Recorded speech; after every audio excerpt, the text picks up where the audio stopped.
Salut les amis, alors aujourd'hui on va faire une tartinade avec du poireau, des lardons. Normalement c'est de la vache qui rit.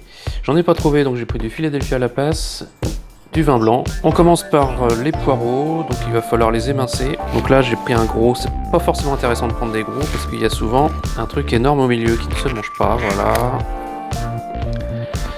Bon, je vais voir si j'en ai suffisamment quand même à la fin. Donc juste le blanc de poireau, hein. Le vert vous pouvez le garder pour faire des bouillons de légumes par exemple, ou une langue de bœuf, vous pouvez trouver la vidéo sur ma chaîne. Et ensuite on va émincer assez finement. Voilà, il y a toujours un petit peu qui vole partout, ne vous inquiétez pas. Plus c'est fin, plus ça va cuire vite. Alors je les mets dans une passoire pour pouvoir les rincer en fait, il y a souvent de la terre. Alors si vous voyez du rouge dans les poireaux, c'est que vous êtes allé un peu vite. Bon, on va dire que c'est suffisant, là je vais pas en rajouter. Du coup, au rinçage. Voilà, donc je pèse en même temps. Voilà, 263 grammes. Donc avec ceci, on aura besoin de 100 grammes de lardons. Et en Philadelphia, ça va être 166 grammes, 66. Sachant qu'à la base, c'est censé être une dizaine de portions de vache qui rit. La portion de vache qui rit fait 16 grammes 666. Donc on va commencer par faire chauffer un peu d'huile d'olive dans une casserole. Là j'ai pris une cocotte parce que c'était le seul truc à induction qui marchait chez moi. Fait un peu de bruit ce truc à induction quand même. M'a toujours fait peur la boîte de vache qui rit. Le logo quand même flippant. Remarque c'est toujours mieux que l'ancien logo qui était encore pire. Voilà, on attend que ce soit bien chaud, ça sert à rien de mettre l'huile d'olive avant. Donc c'est bien chaud quand on peut plus mettre la main au fond.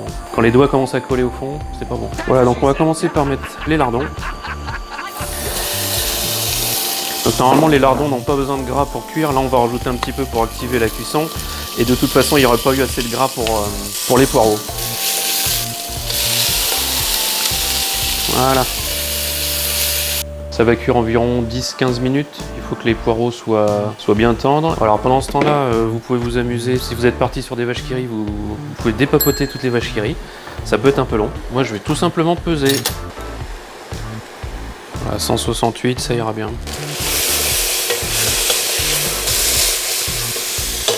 Bon là je vois que ça crame un peu au fond, donc je vais pouvoir déglacer avec du vin blanc. C'est 10 centilitres environ, donc ça fait quelque chose comme ça. Ouais, allez.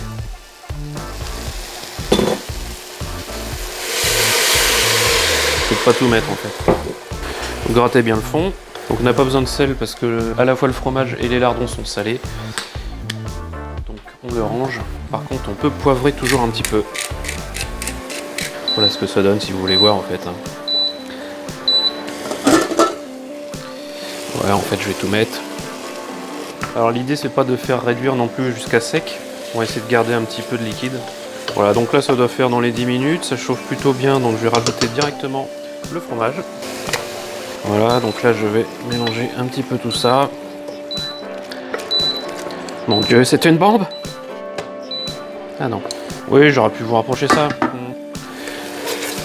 On baisse, on baisse, on baisse.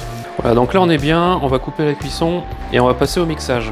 Voilà, donc on aurait pu adapter les quantités évidemment si vous recevez du monde. Moi en ce moment je reçois pas grand monde. Ensuite on referme tout et on va mixer.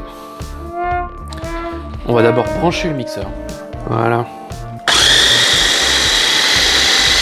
Alors c'est pas la texture définitive, hein, bien entendu, puisqu'on va remettre tout ça au frigo pendant au moins 3 heures. Donc là ça paraît très très liquide, mais vous verrez que quand le fromage va redurcir, ça sera plus solide. On goûte pour savoir s'il faut rajouter du sel, moi je pense que non, donc c'est très bien là. Voilà, donc au bout de 3 heures, on a une texture qui est bien différente. Voilà, donc là ça se tartine très très bien, on va tester avec un blini, voilà. Et ça va faire des heureux. Je goûte hors champ d'ailleurs, comme ça, on ne fait pas dégueulasse. Et bon appétit!